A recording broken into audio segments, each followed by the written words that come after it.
கொஞ்சமாக எண்ணெய் ஊற்றிக்கலாம், ரொம்ப வேணாம். ஒரு 2 ஸ்பூன் எண்ணெய் ஊற்றிக்கலாம் வதக்கிறதுக்கு மட்டும்.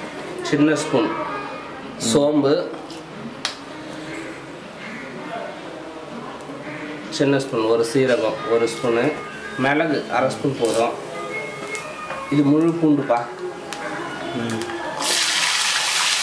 இதில் தேங்காய், இஞ்சி ஒரு துண்டு இஞ்சி, முழு தக்காளி,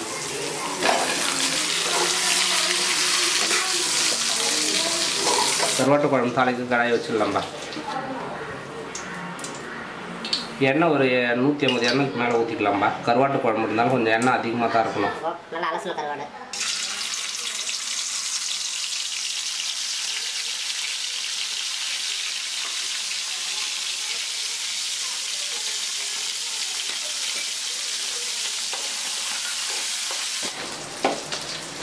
எடுத்துடலாம்பா.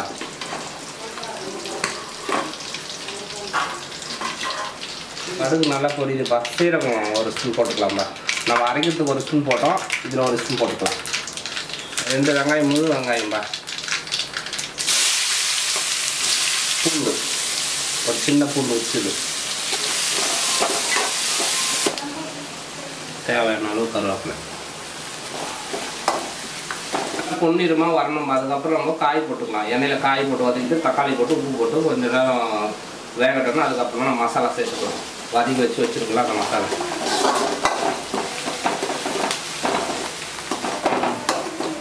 இந்தமாரி நல்லா கொஞ்சம் கலர் மாறினதுக்கு போட்டோம்னா நல்லாயிருக்கும் டேஸ்ட். இங்கே சென்னையில் கிடைக்காது, இருந்தாலும் நாங்கள் ஊர்லேருந்து எடுத்துகிட்டு வரணும். இப்போ போகுது இல்லைப்பா, அதெல்லாம் கட் பண்ணிட்டோம்மா. முள்ளெல்லாம் எடுத்துகிட்டு தான் கட் பண்ணி வச்சுருக்கோம். பிஞ்சி காய் நல்லாயிருக்கும். கத்திரிக்காய் போட்டுடலாமா?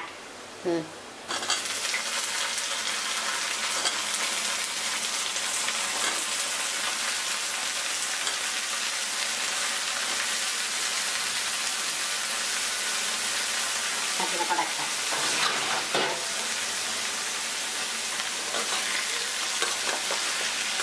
நல்லா கலரிக்கலாமா? உப்புப்பா, தேவையான உப்புப்பா. அதுலேயும் தக்காளி 2 சேர்த்துருக்கோம். இதுக்கு ஒரு 4 தக்காளி கட் பண்ணியிருக்கோம். ஏன்னா குழம்பு வந்து ஒரு 10 பேர் சாப்பிட்ற மாதிரி குழம்பு வைக்கணும். அதுக்கு தேவையான தக்காளி வெங்காயமாக வெட்டியிருக்கேன்.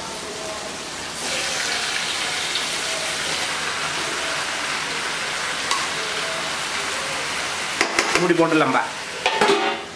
இந்த வதக்கி வச்சு வெங்காயம், சின்ன வெங்காயம், அதுக்கப்புறம் தக்காளி, தேங்காய், இஞ்சி, இந்த பூண்டு, மிளகு, சீரகம்லாம் போட்டு இதில் இதெல்லாம் அரைச்சிடலாமா. நல்லா அரைச்சி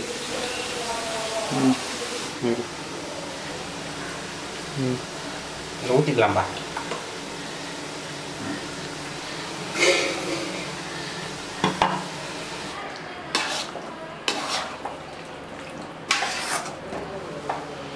மிளகாத்தூள் மிக்ஸ் பண்ணிக்கலாம்பா. நான் ஒரு 3 ஸ்பூன் போடுறேன்பா. கருவாட்டு குழம்பு பண்ணுறதுனால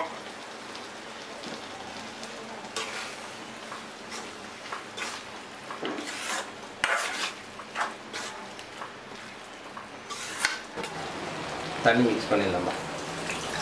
நான் அரைச்சி வச்சுட்டேன் அன்றைக்காவது.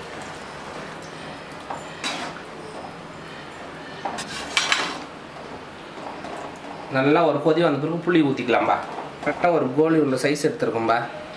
ஏன்னா நம்ம வெங்காயம் தக்காளி நிறைய போட்டிருக்கோம். அதனால சும்மா கருவாட்டு குழம்பு கத்திரிக்காய் கணறுன்றதுக்காக ஒரு கோலி உள்ள சைஸ் புளி எடுத்துருக்கேன். இது நல்லா ஒரு கொதி வந்த பிறகு புளி ஊற்றிக்கலாம்.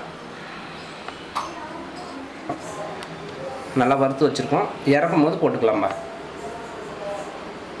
ஊற்றிடலாம்பா.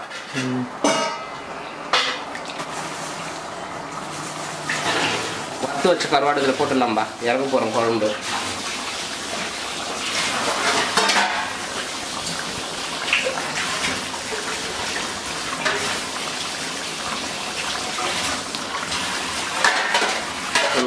ஒரு 5 நிமிஷம் இருந்தால் முதல்ல கருவாடு அரைச்சி எண்ணெயில் வறுத்துருக்கோம். ஒரு 5 நிமிஷம் அந்த மசாலாலாம் இறங்குறதுக்காக.